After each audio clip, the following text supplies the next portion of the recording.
হরে কৃষ্ণ, রাধে রাধে। সবাই কেমন আছো? আশা করি সবাই খুব ভালো আছো। আমিও খুব ভালো আছি। নতুন একটা ভিডিওতে তোমাদের সবাইকে ওয়েলকাম জানাচ্ছি। প্রথমেই কিন্তু দেখো, আমি ভগবানের ঘর থেকেই শুরু করছি ভিডিওটা। আর আজকে কিন্তু উল্টো রথ। আর উল্টো রথে যাবো না সেটা তো বললে হয় না, কারণ বছরে একটা দিন ভগবান আসে, তাকে না দেখতে গেলে হয় বলো? আর ওই দেখো, ভগবানকে নিয়ে যাওয়া হচ্ছে তার রথে তোলার জন্য। আজকের ওয়েদারটাই কেমন একটা যেন, সকাল থেকে বৃষ্টি আসছে, আবার বন্ধ হয়ে যাচ্ছে, আবার একটু করে রোদ আসছে, আবার বন্ধ হয়ে যাচ্ছে। সবাই দেখো কি সুন্দর মাথায় ফুল দিয়েছে, কিন্তু আমি দিইনি, কারণ আমার ভালো লাগে না খুব একটা মাথায় ফুল দিতে। আর রজনীগন্ধার ফুল তো একদমই ভালো লাগে না, একটু বেল জুঁই হলে তাও দিতাম। আর আজকে সোজা রথের থেকে আজকের উল্টো রথে লোক কিন্তু প্রচুর কম, এটা আমি লক্ষ্য করেছি। আজকের ওয়েদারের জন্যও হতে পারে, আবার অন্য কোনো কারণও থাকতে পারে। যারা আসেনি তাদের কোনো সমস্যাও থাকতে পারে, কিন্তু আমার যতই সমস্যা থাকুক না কেন, আমি অবশ্যই যাব। আগের সোজা রথে আমার জ্বর ছিল, সেই অবস্থাতেও গেছিলাম। আর উল্টো রথে তো আমি সুস্থ আছি, যাব না বললে সেটা তো হয় না। ভগবানকে বেরোনোর আগে আরতি করা হয়, এবং তার যে তাপ, প্রদীপের তাপ, সেটা কিন্তু আমরা সবাই নিয়ে নিয়েছি। আর এখানে দেখো গান হচ্ছিল, ভীষণ সুন্দর গান করে আমাদের প্রভুরা।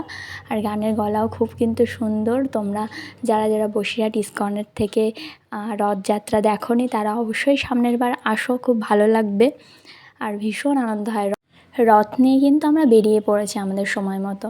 আমরা বেরিয়েছিলাম 5:30 6টা নাগাদ, কিন্তু তোমরা একটু পরেই দেখতে পাবে যে ভগবান আমাদের সহায় ছিল না। না কোনো একটা ভগবানের ত্রুটি হয়েছে, যার কারণে ভগবান একদমই তাকাচ্ছিল না মুখ তুলে। রথের চাকা বা রথের যে গাড়িটা, তার কোনো একটা পেচ কেটে গেছিলো, যার কারণে আমাদের 3 ঘন্টা ওয়েট করতে হয়। আর তোমরা দেখতেই পাবে ভিডিওতে। প্রথমে যেমন নর্মালি থাকে সেরকম সবাই আমরা আনন্দ করতে করতেই বেরোচ্ছিলাম, ভাবলাম যে হ্যাঁ এবার যাব। কিন্তু মানে মাতাজিদের বাড়িটা ক্রস করেই রথ খারাপ হয়ে গেছিলো। সেখানে আমাদের 1.5 ঘন্টা মতো ওখানে সময় লাগে সব ঠিকঠাক করে। আবার জাস্ট বেরিয়ে একটা ব্যাক আছে, সেই ব্যাকটা ঘুরিয়ে মেন রাস্তায় উঠতে হয়। সেখানে গিয়ে আবার সেম প্রবলেমটা হয়।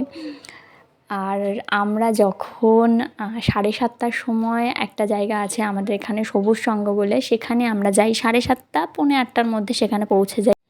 কিন্তু রথের জন্য আমাদের সেই 7:30টার সময় কালকে বেরোতে হয়েছিল, এবং ভীষণ মন খারাপ করছিল। আমরা তো লাস্টে আশা ছেড়েই দিয়েছিলাম যে রথ হয়তো আর ঠিক হবে না, আর বেরোতে পারবো না, কারণ এত রাত হয়ে যাচ্ছে, রাস্তায় কেউ থাকবে না।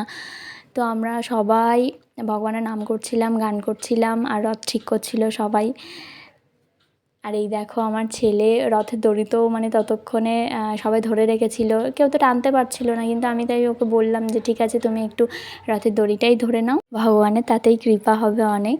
তারপর অ্যাট লাস্ট আমাদের রথটা ঠিক হয়ে যায়, এবং তারপরে আমরা নৃত্য করতে করতে আসি, যেমন আনন্দ করি। কিন্তু কালকে একটু সবার মন খারাপ ছিল, কারণ অনেকটা লেট হয়ে গেছিলো।